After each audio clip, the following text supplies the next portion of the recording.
On the 28th of June, I received intelligence from one of the vessels captured of Napoleon's defeat at Waterloo. And on the 30th, a boat came off from Bordeaux, bringing the following letter, without date or subscription, written on very thin paper in English and concealed within a quill. I give the contents verbatim. With great degree of certainty, being informed that Bonaparte might have come last night through this city from Paris with the new mayor of Bordeaux, with a view to flight by the mouth of this river, or La Teste, the author of the last note sent by Mr. Blanc, hastily drops these few lines to give the British Admiral advice of such intention that he may instantly take the necessary steps in order to seize the man. His ideas will certainly have brought him to think it natural that the British stations will be less upon their guard in this quarter than anywhere else.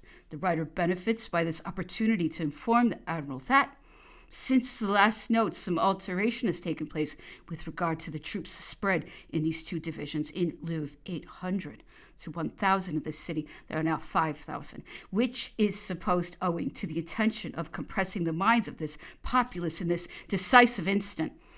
It is supposed the British Admiral is already informed of the grand army being totally defeated and destroyed, the abdication of Bonaparte, etc., and the arrival of the Allies near the capital. An attempt should be made on this coast with no less than 8,000 men altogether. Immediate steps are wanted to put a stop to supposed flight. Should the attempt be made on the coast from La Teste to Bordeaux, an immediate diversion should be made on this side. The success is beyond any doubt. A sharp eye must be kept on all American vessels, and particularly on the Susquehanna of Philadelphia, Captain Caleb Cushing, General Bertrand, and other goes with him. The two entrances of Bordeaux and La Teste must be kept close. A line or two is expected on the return of the bearer from the admiral or chief officer on the station. As this is writing, the news is spread generally, and the Duke de Berry and the Lord Wellington are in Paris. The note alluded to has been received and forwarded unopened to the admiral in Quiberon Bay. Though my attention was called so strongly to Bordeaux, or La Teste d'Arcasson, as the parts of the coast from whence Bonaparte would probably attempt to escape, it was my decided opinion that Rochefort was much more likely to be the port where the trial would be made. I therefore sent the Myrmidon off Bordeaux, the Cephalus to Arcasson. I remained with only the Bellerophon off Rochefort. From this period until my return to England, the ship was never by day or night more than 3 miles from the land. Considering it of much importance to communicate the intelligence contained in the letter from Bordeaux to my commanding officer with as little delay as possible, I had no vessel left with me after detaching the 2 ships under my orders. I sent the Bellerophon barge under the charge of a lieutenant with directions to endeavor to join some one of the cruisers stationed off the Ile Dieu.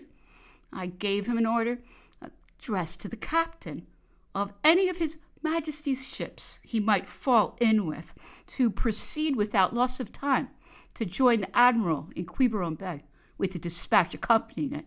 This boat was fortunate enough to fall in with His Majesty's ship Cyrus, Captain Carroll, who, in consequence, after hoisting in the barge, proceeded to Quiberon Bay, as the coasting vessels were not worth sending into port for condemnation, and considering the circumstances under which the ship I commanded was placed, I should not have felt justified in weakening her complement, even for a prize of value. I was in the habit of using such captures as marks for the men to practice firing at. The Cephalus had a chasse-maree in tow for that purpose when the letter inserted above was received, and I detached her so shortly afterwards that Captain Fourneau had no opportunity of destroying her, but was obliged to cast her off.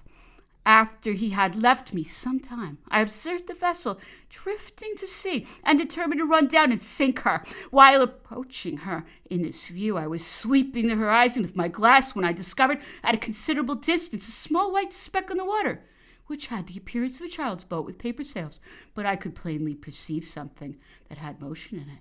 And after firing on and destroying the chasse-maree, I stood towards the object which had engaged my attention, and found it to be a small punt about 8 feet long, flat-bottomed, and shaped more like a butcher's tray than a boat. In it were a young man about 18 years of age and a boy about 12, who had got into the punt to amuse themselves, and happening to lose one of their oars were drifted to sea. They had been 36 hours without refreshment of any kind, and with only one oar and a bit of board, which they had formed into something like another. They were quite exhausted with fatigue, and their hands very much blistered. When we picked them up, there was a strong breeze blowing off the land, so that there cannot be doubt, had not Providence sent us to their assistance, they must have perished. I kept the boys on board 2 or 3 days for the purpose of recruiting their strength, and then landed them with the punt close to their village, to the great joy and wonder of their parents and countrymen.